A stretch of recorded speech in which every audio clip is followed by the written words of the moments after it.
예레미야 19장 14절에서 20장 6절. 예레미야가 여호와께서 자기를 보내사 예언하게 하신 도벳에서 돌아와 여호와의 집들에 서서 모든 백성에게 말하되,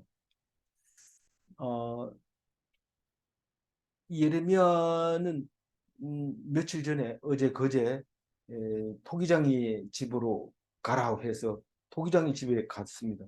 그래서 이렇게 뭘 만들다가 마음대로 안 되니까 에이 안 되겠다, 다른 거 만들어야지. 그래서 만드는 그것을 보면서 하나님이 내가 너희들을 만들 때 내 말을 잘 안 들으면 다른 데 사용한다. 그렇게 이야기를 하는 것을 볼 수 있었습니다. 그리고 거기서 예레미야 보고 도자기 하나 사라. 뭐 쓸모없는데요. 사라. 알겠습니다. 그래서 도자기를 하나 사가지고 옵니다. 근데 어디서 이야기를 해요? 그거를 들고 그 도벳에 가서 이야기하는데 도벳이 어디 있어요? 흰놈의 아들의 골짜기에 거기 있어요. 흰놈의 아들의 골짜기는 예루살렘 성에서 서쪽에 있는데 서쪽에서 남쪽으로 흘러오다가 동쪽에서 내려오는 기드론 골짜기와 만나서 이제 남쪽으로 내려가게 되는데 그 만나서 남쪽으로 내려가는 그 부분이 이 하시드문, 분문이라 해가지고 골짜기가 깊으니까 거기다가 오물 같은 거, 이렇게 보기 싫은 거, 더러운 거, 시체, 동물의 시체 이런 것들을 버렸는데 나중에 거기다 산당을 차려놓고 자식들을 거기다 태워서 죽이는, 불 가운데 지나게 해서 죽이는 그런 이방 신을 섬겼는데 어제 그제 묵상을 해본 결과 이 도벳에서 그냥 이방 사람들이 섬기는 게 아니라 예루살렘에 사는 이스라엘 백성이 섬겼다는 사실을 알게 됩니다. 우리는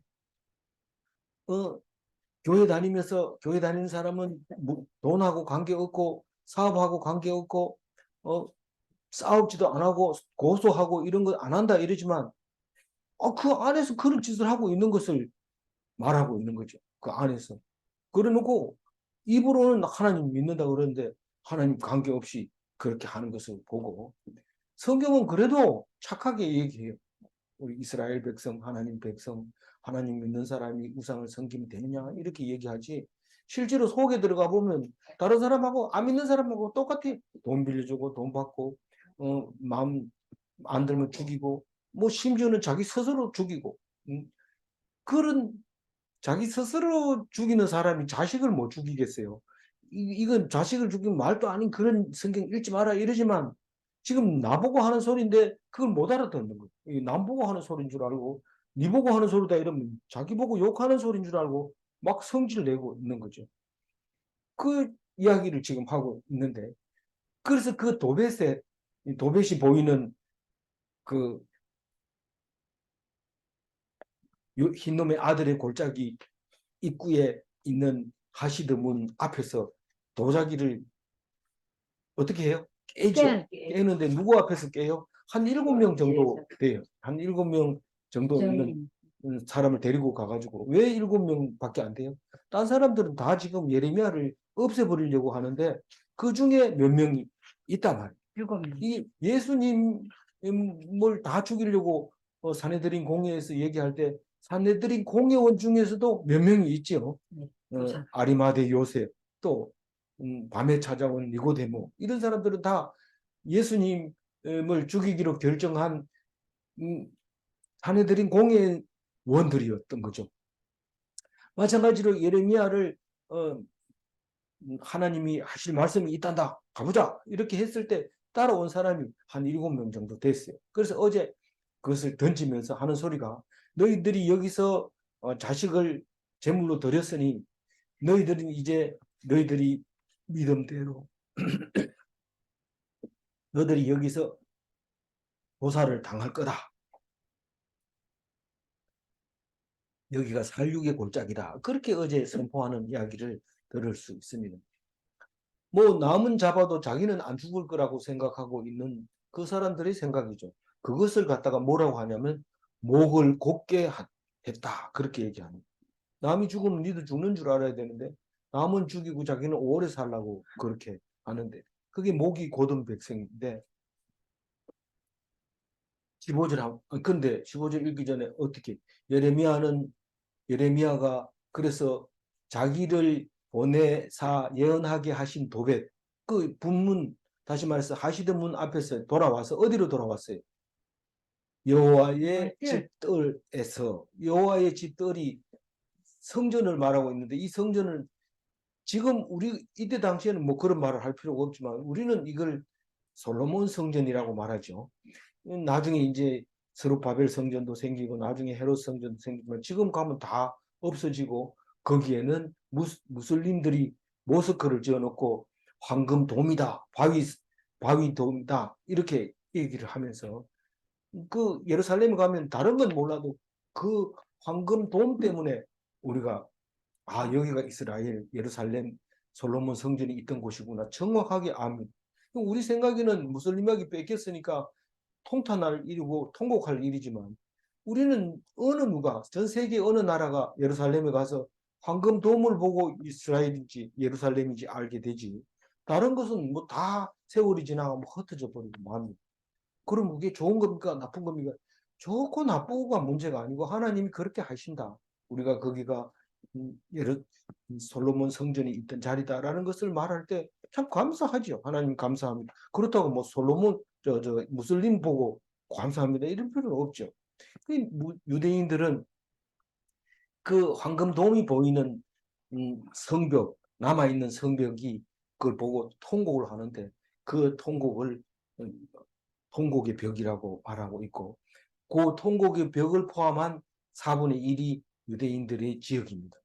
그 모스크가 지어져 있는 그 부분은 무슬림 지역이고 그 대각선 편으로는 기독교의 영역이고 그 다음에 아르메니아 영역이 있고 그래서 사분할해서 크게 사분할해서 나누고 있는데 그 예루살렘이 우리는 예루살렘으로 돌아가서 예루살렘에서 백투더 예루살렘 해서 시오니즘처럼 그렇게 소리 지르는 현대 이상한 종교들이 종교라기보다 이단들이 있는데 그게 틀려져 있는 거죠. 그게 잘못되어 있다는 것을 알아야 되는데 그걸 모르고 소리 지르는 사람이 있는데 그 가봐야 여호와 하나님도 거기 안 계시고 딴 사람들만 잔뜩 있다는 거. 그러니까 그 얘기는 성경에 나오는 예루살렘으로 돌아오라, 시온으로 돌아오라 하는 것은 말씀으로 돌아오라는 거지. 말씀으로 계신 하나님이 거기 계셨다는 거고 그 말씀이 온 세계에 퍼져 있으면 우리는 그 말씀을 가지고 있으면 우리 가운데 혼자 있을 때는 잘 모르지만 여럿이 두 사람 이상 모이면 거기는 하나님이 함께 하신다 하는 것을 우리가 잘 알고 있습니다. 그 하나님이 어디 계시냐? 아니 성전에 있지 우리 교회 큰데 그거 가야 하는 있지 그런 그게 아니라 우리 가운데 있다. 우리 가운데 있다. 그 얘기를 하고 있는 거예요. 뭐 그렇게 믿는 사람들도 있던데요. 그건 믿으라면 믿는 거죠. 할 수 없죠. 그거는 뭐 절이나 마찬가지로 생각하고 있는 거죠. 그래서 이제 1절 14절 얘기는 누구에게 말합니까? 그 솔로몬 성전에 가면 성소가 있고 제단 뜰이 있고 이방인 뜰이 있고 여인의 뜰이 있고 칸칸이 다 있습니다. 이름이 있습니다만은 오늘 여호와의 집의 뜰이라고 하는 것은 백성들이 보통 모여가지고 기도하고 제사 드릴 때 그 기다리는 그런 사람들이 있는 곳인데 거기서 지금 백성에게 말하고 있습니다. 백성에게. 그러니까 여기 이 말은 이제 전체에 해당이 되는 거죠. 그런데 백성에게 말하되 이렇게 선포가 아니고 선포는 어제 했어요. 어제 선언했고 선포했어요. 제약에 대해서 선포를 했는데 오늘은 말하는 겁니다. 다시 말해서 이거는 말씀 선포고 예언이고 이거는 강대상에서 설교하는 거. 그 설교는 뭐에 대해서 설교를 합니까? 잘 알죠. 우리는 설교의 내용이 뭡니까? 죄를 드러내는 거고 앞으로 닥칠 재앙에 대해서 이야기하는 게 그 두 가지가 예언입니다. 딴 거 없습니다. 그래서 이 예레미야는 백성들에게 이제 예언을 합니다. 이 이야기는 여호야김이 이제 망하고 망하는 그때 그 순간을 지금 얘기하고 있습니다.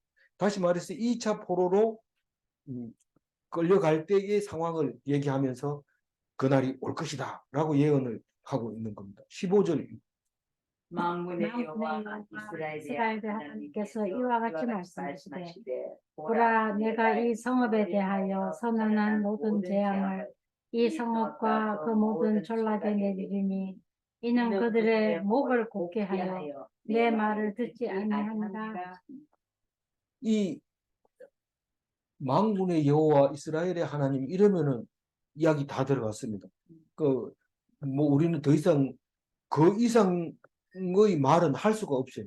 이 하나님이 지금 하고 있는 일이 있는데 뭐라고 얘기하느냐 하면 이미 선언한 게 있다. 너희들이 이제 이 북방에서 내려와 가지고 이제 혼쭐이 날 거다. 그 날이 곧 다가왔다. 이제 다가왔기 때문에 지금 모든 백성에게 다시 한번 얘기를 한다는 거죠. 이미 이 성읍에 대하여 선언한 모든 재앙이 이 성읍과 이 성읍은 예루살렘 성읍, 다시 말해서 솔로몬 성전이 있는 곳이고 그 모든 촌락이라고 하면 유대 땅에 있는 겁니다. 유대 땅이 아닌 북이스라엘 땅은 이미 망해버렸기 때문에 말할 것도 없고 왜 말할 거 없어요? 이미 망한 것은 망하뜨리지 않습니다. 아무리 뭐 힘센 사람이라도 망해진 데는 망할 필요 없습니다. 그 힘만 들죠. 그렇지만 아직 건재하다고 목에 힘주고 있는 그 유대 땅의 사람들은 요번에 초토화시킨다는 거죠. 이는 그들의 목을 곧게 하여 내 말을 듣지 아니함이라 하시니라. 목을 곧게 했다고 그 얘기만 하면 고개를 수그리고 다니면 되죠. 고개를 수그리면 다니는데 그게 곧게 하는 게 수그린다고 되는 게 아니고 내 말을 안 듣는다고 지금 얘기를 하고 있습니다.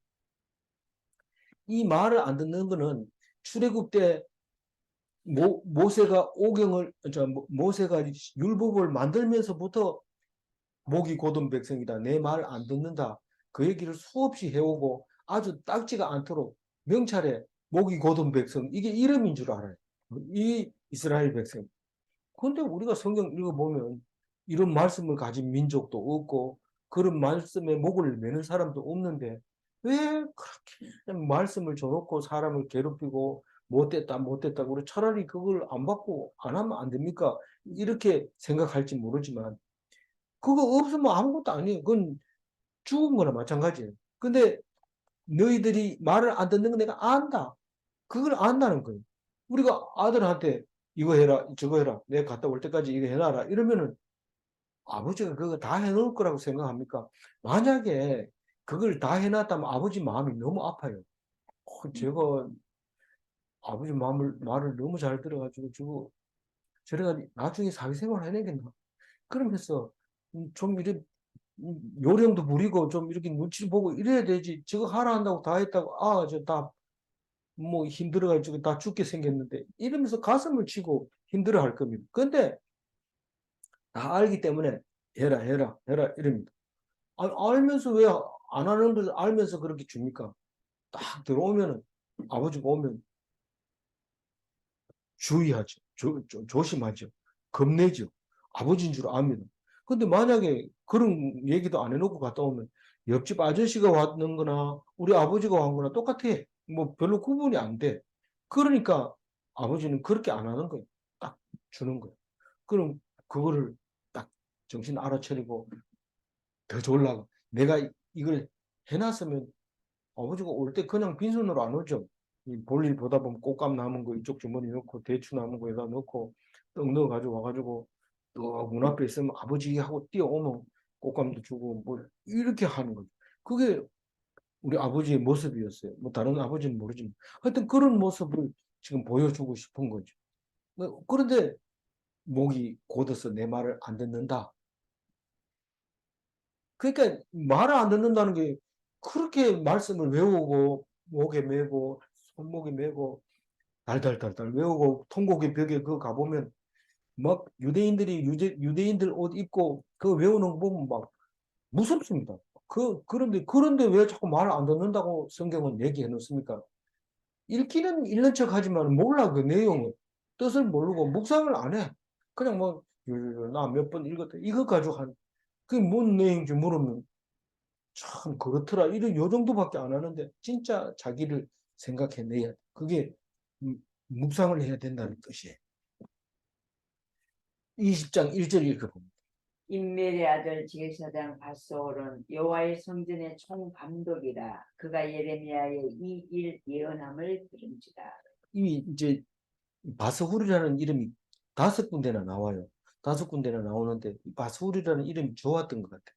뭐 우리나라의 영자나 뭐 미국의 마리아나 뭐 이런 거 에스더나 뭐 이 정도의 이름 같아요. 그 좋은 이름, 좋은 이름이에요. 바스훌은 의미가 화평, 평화 뭐 이런 의미를 가지고 있는 이름이었거든요.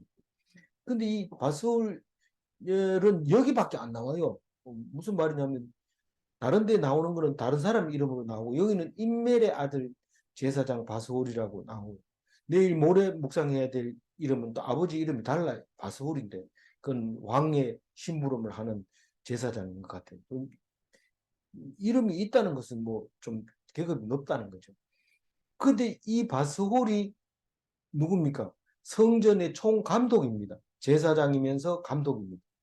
감독 중에서 총감독입니다.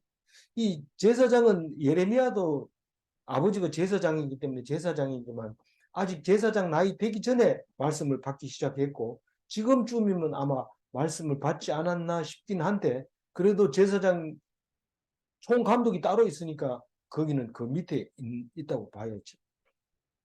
이 총감독이라고 하면은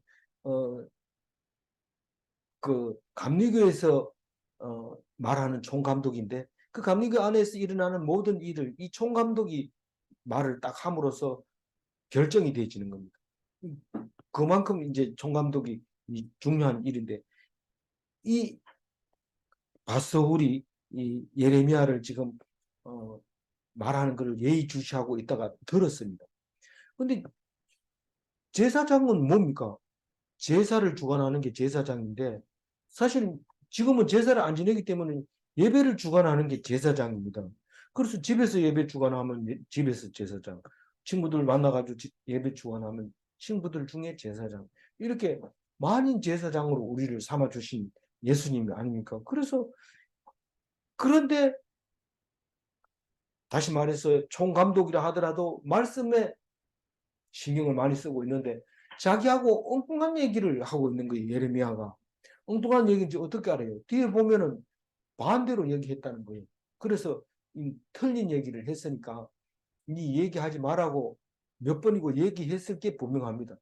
다짜고짜로 때리지는 않거든요. 하지 말라고 몇 번 얘기했는데 말을 안 들으니까 때리는 겁니다. 2절을 읽어보면. 이에 바스올이 선지자 예레미야를 때리고 여호와의 성전에 있는 베냐민 문 2층에 목에 씌우는 나무 고랑으로 채워두었더니. 여기 목에 씌우는 나무 고랑이라고 해놨는데 착고라고 쓰기도 하는데 착고는 보통 발에 채우는 건데 이거는 목에 채우는 칼이라고 하는 착고대 이래가지고 뭐 칼이라는 말도 잘 안 쓰고 착고대라는 말도 안 쓰는데 어쨌든 목에다가 탁 씌워 놓으면 눕지도 못하고 도망가지도 못하고 그냥 있을 수밖에 없는데 이 베냐민 문이라고 하는 것은 문들 중에서 여러 가지 사실 예루살렘 성문은 참 많습니다. 왜냐하면 역사적으로 오래되면서 있던 성도 없어지고 또 넓혀지고 이러면서 많아지고 줄어들고 없어지고 이러면서 같은 자리에 또 세우기도 하는데 이 베냐민 문은 양문이라고도 하는데 솔로몬 성전이 있던 바로 북쪽, 바로 북쪽에 올라가면 성문이 있는데 거기가 왜 베냐민 문이냐? 다메섹 쪽으로 난 거는 다메섹 문 이렇게 쓰기도 하고 이 베냐민 문하고 다메섹 문하고 거의 비슷한데 좀 달랐던지 몰라요. 같은 내용은 안 나오더라고요. 근데 북쪽에 있는 건데 북쪽에 있는 게 다메섹 문도 있고 베냐민 문도 있는데 다메섹 같은 경우는 나중에 붙어진 거고 베냐민 문은 훨씬 더 먼저 붙여졌을 거라고 생각해요. 왜냐하면 예루살렘 자체가 베냐민 지파의 땅이었거든요. 그런데 남북으로 갈라지면서 남유다가 주도권을 잡고 있으면서 베냐민 땅이지만 성전만큼은 유대인들이 거의 주동으로 하고 있었을 때 베냐민은 북이스라엘로 갈 형편도 안 되고 할 수 없이 남유다와 함께 남유다를 살고 있었던 거죠. 그때 북쪽으로 가면 다 베냐민 땅인 거고 남쪽으로 가면 유다 땅. 그래서 그 문을 베냐민 문 예수님 때는 양이 다닌다고 해서 양문 이렇게 했는데 그 문은 이때 당시에 그 지붕이 있고 또 2층도 있고 3층도 있었던 것 같아요. 그래서 많은 사람들이 지나다닐 때 목을 잘라가지고 효수를 하기도 하고 이런 경우에는 이제 감옥에 갇혔는데 남들이 다 볼 수 있도록 가둬놓는 그런 그, 그 방이 있었던 거죠. 그래서 거기에 갇혀 있습니다. 수감하게 된 거예요. 그 바수홀이 그 예레미야를 때리면서 안 때리고는 갖다 놓기 힘듭니다. 안 때리면 또 안 맞았기 때문에 막 대들고 이러기 때문에 때리면 아파가지고라도 딸이 땡기면 달려가죠. 그래서 예수님 죽일 때도 막 채찍으로 때려가지고 그반 죽여놓고 가야지. 안 그러면 이게 살아가지고 펄펄 뛰고 막 네가 날 살리나 이러고 막 이러고 이러면은 곤란하니까 때리는 것처럼 이렇게 때려가지고 뭐 채찍을 때렸는지 몽둥이를 때렸는지 알 수 없어요. 그래서 성전에 있는 베냐민이라고 했는데 그 북쪽에 있는 문에다가 갖다 놓고 놨어요. 그리고 그 이튿날 아침이 됐습니다. 3절. 다음 날 밧솔이 예레미야를 목에 씌우는 나무 고랑에서 풀으시매 예레미야가 그에게 이르되 여호와께서 내 이름을 밧솔이라 아니하시고 마골 미사빔이라 하시느니라. 네. 마골 미사빕 이렇게 했는데 이 바스훌이라고 하는 것은 평화라는 뜻이고 마골 미사빕이라는 것은 두려움이 사방에 있다 이런 뜻으로 쓰고 있었는데 누가 마골 미사빕이라고 말하겠어요. 근데 예레미야는 그 말을 한 거죠. 왜냐하면 이미 얻어맞을 만큼 맞았고 감옥에 있었고 더 때리면 맞을 각오도 돼 있고 그리고 사실 이 일을 위해서 내가 여기 이렇게 된 거 아니냐 그리고 할 얘기 하는 거죠. 그래서 이름을 바스훌이라고 하나님이 하지 말아 했다. 그러면서 그게 이제 하나님의 메시지를 그런 식으로 전하는 거죠. 사람 이름을 통해서 또 그 지명을 통해서 뭐 이렇게 자꾸 입으로 부르게 만들어서 그런 생각이 나도록 만들어 주는 거죠. 그러니까 마골 미사빕은 지금 되게 기분 나쁘겠지만 더 이상 어떻게 할 수 없습니다. 왜냐하면 오늘 얘기 초점도 그거지만 세상 사람들이 이길 수 없는 세상이 이길 수 없는 게 예수 믿는 사람인데 왜냐하면 바닥에 딱 붙어 있기 때문에 뭐 서 있어야지 죽이죠. 우리는 꽁을 잡을 때도 꽁을 날려놓고 총을 쏘지 바닥에 붙어 있는 건 못 쏩니다. 근데 사람도 전쟁 일어났을 때는 납작 엎드립니다. 무조건 죽었는 척하고 있어야 살아남습니다. 칼로 하든지 총으로 하든지 엎드려 있어야 되는데 뭐 살라고 일어서면 다 죽습니다. 그러니까 이 예수 믿는 사람은 바닥에 엎드려 있기 때문에 톱으로 켜도 안 되고 칼로 찔러도 안 되고 세상이 감당을 이길 수 없는 게 하나님의 백성이다. 예레미야는 그렇게 약해도 안 죽습니다. 사람이 죽이지 못한다고 하나님이 그 얘기합니다. 너를 절대로 못 죽일 거다. 그런 얘기를 하면서 내가 보호한다. 그 얘기를 합니다. 그렇게 이제 안 죽이고 그렇게 밉지만은 그렇게 살려놓고 4절 읽어보면 여호와께서 이와 같이 말씀하시되 보라 내가 너와 내 모든 친구에게 두려움이 되게 하리니 그들이 그들의 원수들의 칼에 엎드러질 것이요 내 눈은 그것을 볼 것이며 내가 온 유다를 바벨론 왕의 손에 넘기리니 그가 그들을 사로잡아 바벨론으로 옮겨 칼로 죽인다. 그 4절에 보면 그 마골 미사빕을 두려움이 되게 하겠다 그렇게 얘기합니다. 이 마골 미사빕이 두려움이 되는데 자기 스스로에게도 자기가 두렵고 친구에게도 자기가 두렵다는 거. 왜냐하면 거짓말을 하니까. 거짓말하는 사람은 자기 스스로가 굉장히 두렵습니다. 잠을 못 잡니다. 오그리고 자야 돼. 거짓말하기 때문에. 근데 편안하게 말을 다 해놓고 속인 거 없이 얘기해 놓은 사람은 열대자로 넣어가지고 자죠. 그러니까 이거는 마골 비사비면 네 스스로에게도 네가 참 두렵고 네가 말한 게 남한테 들릴까 봐 굉장히 무서워하고 다른 사람들도 야, 저 친구 말 들어가지고 되겠나? 과연 그럴까? 이러면서 뭐 좀 다른 거 하려 하다가 그 사람만 보면 마골 비사비만 보면 어우 야 이거 괜찮다 했어 이러면서 따라다니는데 속은 두렵죠. 그래서 너와 네 모든 친구에게 두려움이 되게 하리니 누가 그렇게 해요? 하나님이 그렇게 하리니 그들이 그들의 원수들의 칼에 엎드려질 것이요 그들은 친구들이고 또 너고 또 그들의 원수들은 바벨론 사람들인데 칼이라고 하는 것은 전쟁하러 온 그런 무기를 말하는 거죠. 그거를 거기에 의해서 죽을 것인데 네 눈은 그것을 볼 것이며 근데 이 바스후는 아마 안 죽었는 것 같아요. 끌려간 것 같아요. 왜냐하면 그 눈으로 친구들이 죽는 걸 다 보고 있거든요.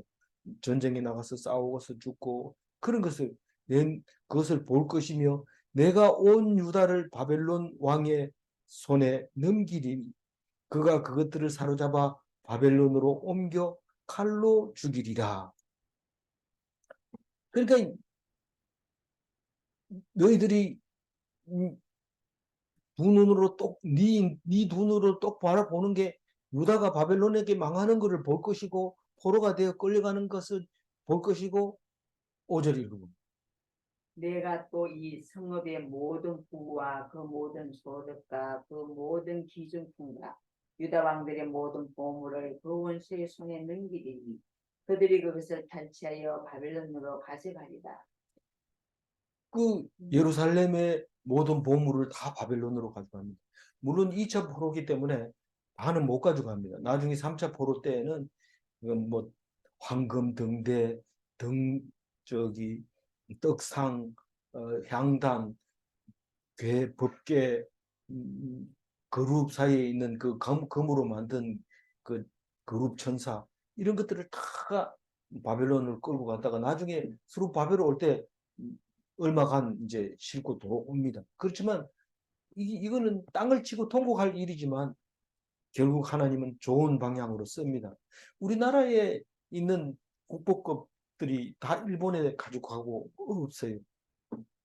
그래서 일본 나쁜 놈이다 이랬는데 사실 우리나라는 일본 안 가져갔으면 6.25 전쟁 때 다 타버리고 말 겁니다.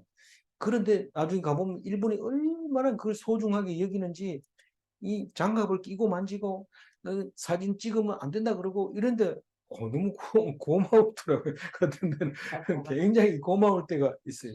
우리 강화도에서 그 잊어버린 뭐 프랑스로 갔나요?